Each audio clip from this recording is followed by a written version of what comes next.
Bonjour chers parents, j'espère que tout se passe bien malgré le confinement. Je m'appelle Cynthia Patnaud, je suis sexologue et coordonnatrice du programme jeunesse au Réseau Enfants Retour. Alors qu'est-ce que le Réseau Enfants Retour? Nous, en fait, on est le seul organisme à but non lucratif au Québec qui se charge de retrouver les enfants disparus.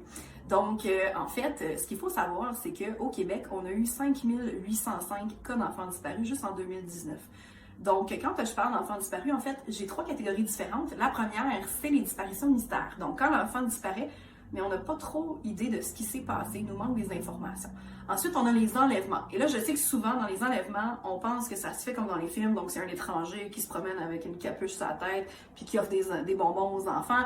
Mais ce qu'il faut savoir, c'est que ça arrive dans à peu près 5% des cas. Dans 95% des cas, ça va être quelqu'un que l'enfant connaît et quelqu'un en qui l'enfant a confiance, parce que c'est beaucoup plus facile comme ça de le kidnapper. Et souvent aussi, on va voir des enlèvements qui sont parentaux. Donc, ça va être un des deux parents qui va enlever son propre enfant.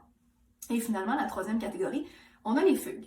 Donc, je répète, on a dit les disparitions mystères, les enlèvements et les fugues. Et ce qu'il faut savoir, c'est que les fugues représentent au-dessus de 85% des cas d'enfants disparus au Québec. Donc, c'est un phénomène qui est très, très présent.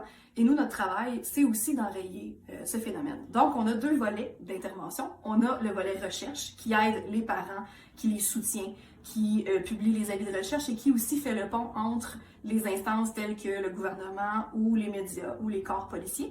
Et on a le volet prévention dans lequel moi je travaille. Donc, on va donner des ateliers dans les écoles, on va donner des séminaires dans les maisons de jeunes, dans les universités, les cégeps, et on parle un petit peu de nos programmes et on donne surtout des trucs sur comment prévenir la fugue et les enlèvements.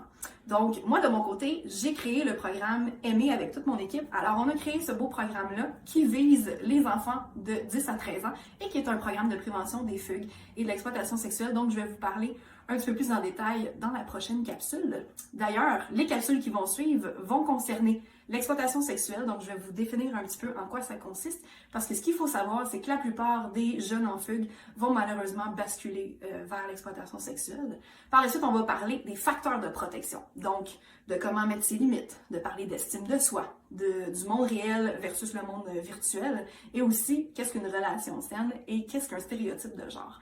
Donc, j'ai bien hâte de vous parler de tout ça. D'ailleurs, vous allez voir, je vais peut-être avoir même des invités spéciaux dans certaines de mes capsules. Alors, restez à l'écoute et on se revoit très bientôt.